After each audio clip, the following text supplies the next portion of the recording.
De tous les Triple Changer G1, Springer doit être le moins impressionnant. Bien sûr, il est mémorable grâce à sa première apparition dans le film de 86, qui le place parmi les nouveaux Autobots. Mais en tant que Triple Changer, c'est pas une réussite, à cause de ces deux modes alternatifs très proches. Pas de retournement entre les deux véhicules, ni de changement de couleur comme sur Astrotrain et Blitzwing, pas de transformation ingénieuse et de disparition du rotor comme Sandstorm. Même Broadside arrive à se démarquer à cause de l'échelle entre ces deux véhicules, qui reste un sujet de discussion 38 ans après sa sortie. C'est pour ça que Springer a jamais été un Triple Changer qui m'intéressait dans sa version G1. C'est pour ça que je me contentais du Thing 30 jusque-là. Il est plus complexe et le changement entre son mode voiture et son mode hélicoptère est clairement marqué. Je me suis quand même laissé tenter par la version Wreck-'n-Roll de Legacy quelques semaines avant la révélation du Studio Series 86, et je le regrette pas. Peut-être que j'aurai le Studio Series un jour, mais pour le moment, je peux facilement m'en passer. Et on va voir pourquoi. Springer G1, c'est un personnage héroïque. Je me rends compte à l'écriture que la review est la bienvenue sur ma chaîne, puisque c'est le seul Autobot apparu dans le film dont je n'avais pas encore parlé correctement, si on oublie Steel Joe et Ramorn. Springer est censé être celui à qui on confie les missions les plus périlleuses, le héros qui se met en danger pour sauver les autres et qui est prêt à se sacrifier s'il peut sauver une vie, au point d'être quasiment devenu porteur de la matrice à plusieurs reprises. Mais tout comme Rodimus qui devient aigri parce qu'il n'aime pas diriger, Springer se voit mal mener des Autobots derrière lui, ce qu'il finira pourtant par faire lorsqu'il dirigera les Wreckers dans les comics. Selon les histoires, la succession parmi les Wreckers n'est pas toujours la plus linéaire, mais Springer est généralement en tête de file. C'est l'un des membres les moins fous de l'équipe, et le fait qu'il en fasse partie contraste même un peu trop avec sa personnalité pourtant très amicale.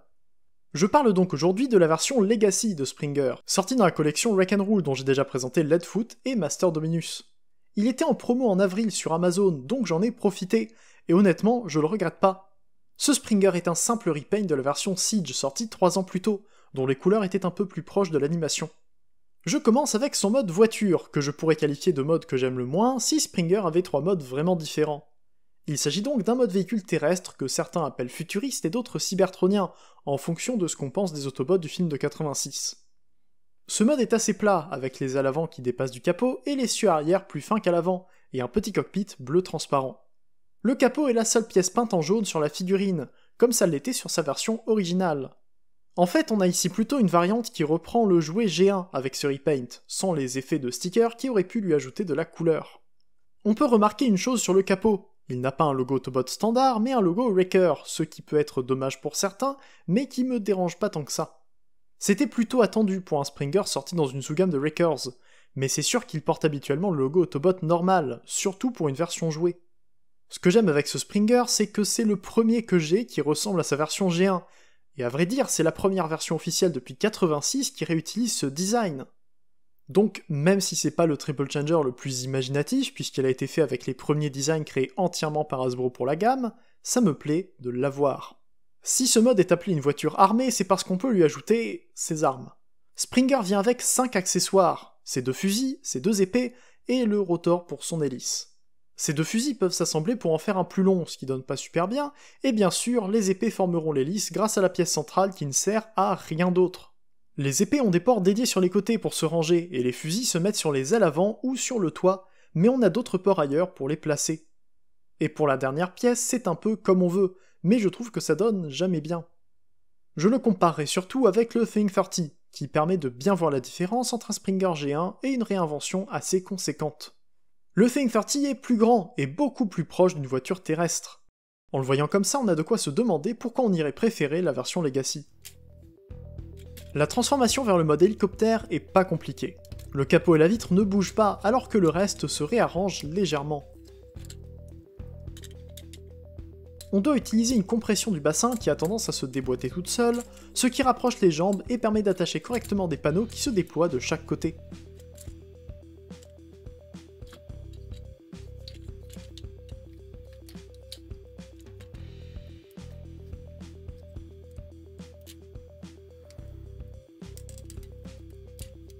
Pour les bras, on doit les rattacher après avoir sorti les ailes du dessous des avant-bras. Plus qu'à mettre l'hélice, et c'est bon. Et comme je l'ai dit juste avant, le mode hélicoptère est juste le mode voiture un peu plus long, avec une hélice sur le dessus. Les 4 roues sont accessibles pour lui permettre de rouler, ce qui aide pas à penser que c'est pas juste une voiture un peu longue. J'aime quand même la forme du véhicule, avec les côtés qui se retrouvent plus loin en arrière et des ailes très carrées. La queue de l'hélico est pas mal non plus, avec les ailerons de la voiture qui s'assemblent, et les roues qui forment le rotor arrière.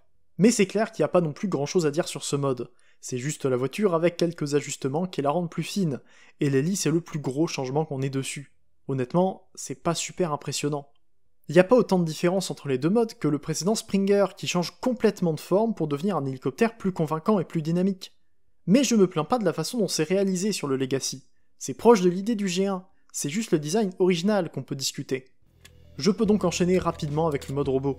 On pourrait penser que c'est quasiment fini et qu'on n'a qu'à abaisser le capot pour faire le robot, sauf que non. Le bassin se descend pour pouvoir allonger le torse, ce qui fait particulièrement peur puisque l'axe tient sur du plastique transparent. Mis à part ça, il faut remettre les jambes comme en mode voiture et il suffit d'incliner les épaules pour faire les bras.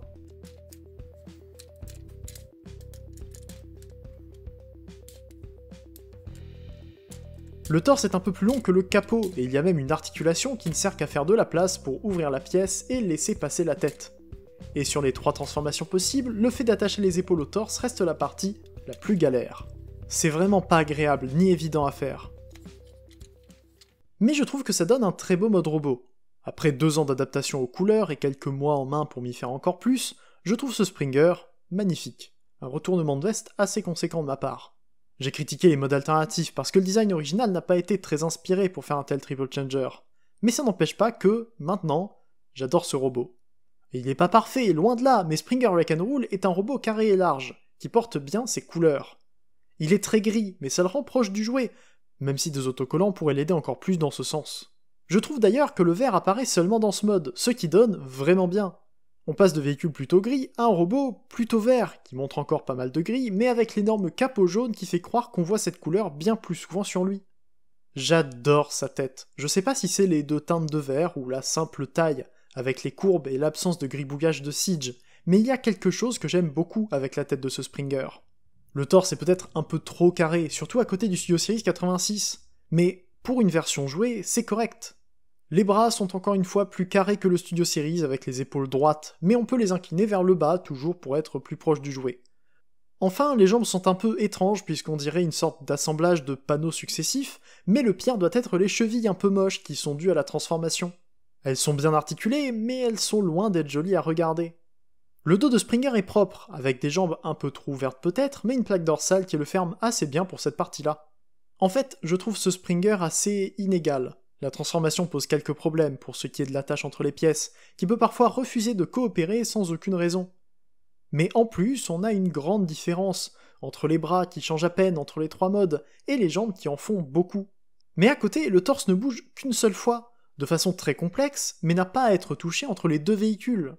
Tout ça, ça le rend bizarrement réparti, avec à la fois de la simplicité et de l'élégance sur certaines pièces, mais aussi de la complexité et des choix étranges juste à côté. Ça empêche pas que je l'aime, encore une fois, mais c'est quand même bizarre. Niveau articulation, sa tête est sur un ball joint limité qui fait pas beaucoup plus qu'un mouvement horizontal et un petit peu vers le haut et le bas.